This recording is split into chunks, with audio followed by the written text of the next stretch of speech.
if reports are to be believed, it looks like our Democratic colleagues may be preparing to break precedent once again. With the legislative filibuster still intact, our Democratic colleagues are no doubt considering a plan to shove President Biden's massive coronavirus relief bill through the Senate using reconciliation. And that plan involves ignoring many adverse rulings from the parliamentarian. Over the last several decades, senators on both sides have refrained from such a dangerous move because of the precedent it would set. Here's another instance where, despite pressure from some in my party, Leader McConnell refrained from eliminating the legislative filibuster. He knew how detrimental it would be to the United States Senate as an institution. It's basically what we're hearing now about budget reconciliation and considering eliminating the Byrd rule is essentially a backdoor method to eliminate the filibuster and push the most partisan, controversial measures through with only a simple majority.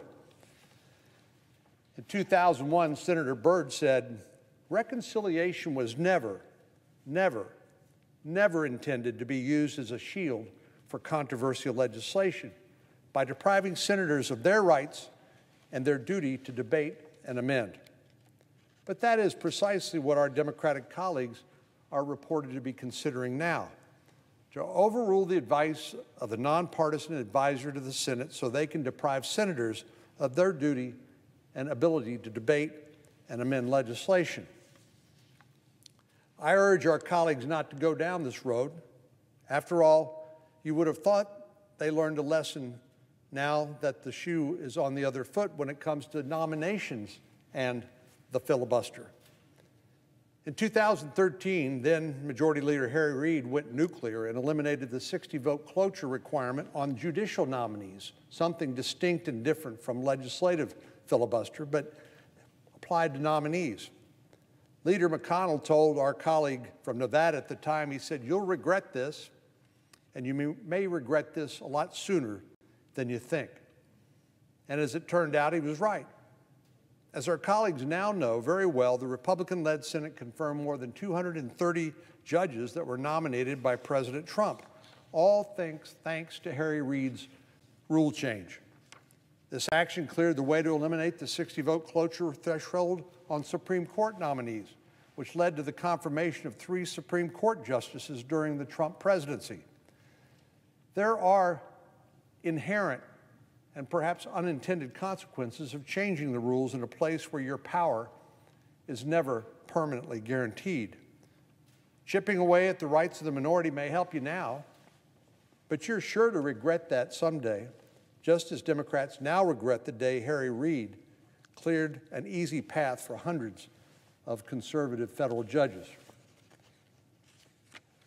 Madam President, there are a few ways to stop this madness before Democrats head down this dangerous path. The first is for President Biden to intervene and warn Senate Democrats not to break the rules by ignoring decades of precedent. We're less than 2 weeks in a Biden presidency, which was won on the promise of working together. President Biden consistently pointed to his experience as a United States Senator as evidence of his ability to reach across the aisle to get things done. This will be his first test.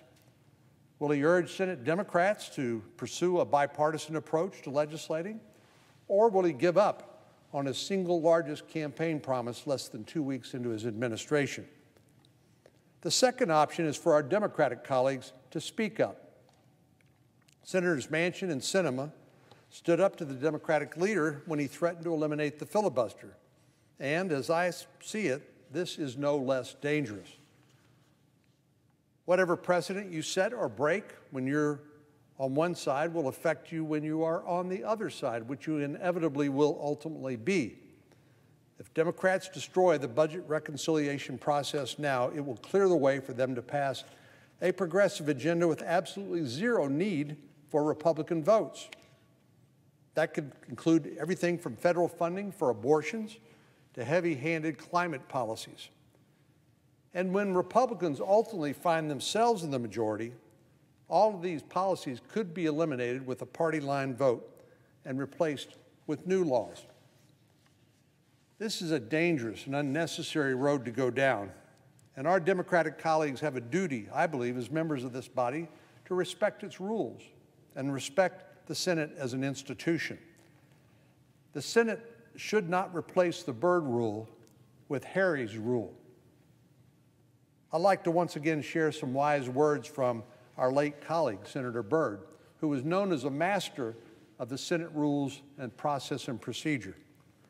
Not long before his death, he spoke in a Senate Rules Committee hearing about the importance of protecting minority rights, something the Senate has been known for. Oddly enough, the current Democratic leader was presiding at the time. Senator Reid said, and I quote, "As I have said before, the Senate has been the last fortress of minority rights and the freedom of speech in this republic for more than 2 decades. I pray that senators will pause and reflect before ignoring that history and tradition in favor of the political priority of the moment."